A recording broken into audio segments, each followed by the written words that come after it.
भारत चीन सरहदी मामले पर ऑल इंडिया मजलिस इत्तेहादुल मुस्लिमीन के सदर व रुकन पार्लियामेंट हैदराबाद बैरिस्टर असदुद्दीन ओवैसी ने कहा है कि हमें हुकूमत से ये पूछने का हक है कि लद्दाख में 20 जवान अपनी जान कैसे गंवा बैठे।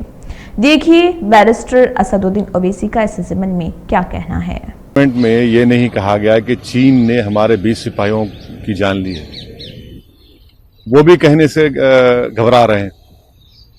दूसरा ये है कि ये भी नहीं कह पा रहे हैं कि क्या प्रधानमंत्री ने सच कहा या झूठ कहा। ऑल पार्टी मीटिंग में कोई ना कोई घुसा है ना कोई बैठा है।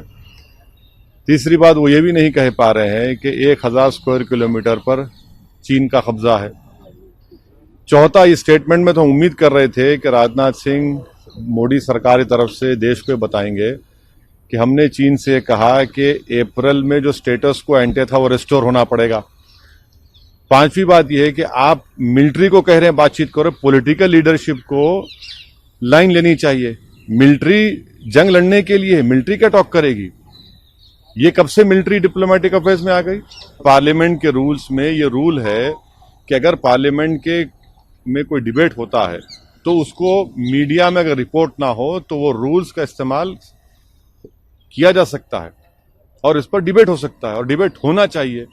भाई कम से कम मुझे तो ये इख्तियार मिलना चाहिए कि मैं अपने जानिब से उन 20 बहादुर सिपाही जो हमारे मारे गए उनको ट्रिब्यूट दे सकूं। मैं सरकार से पूछूं कि किसने मारा उनको, उस रात हुआ क्या था, कैसे उनकी मौत हुई। ये सवालात तो होने चाहिए। अगर आप नहीं चाहते कि मीडिया में रिपोर्ट हो तो आप रूल है पार्लियामेंट में, मगर मीडिया को सिलेक्टिव लीक आप करते हैं। क्यों नहीं रोज ब्रीफिंग होती।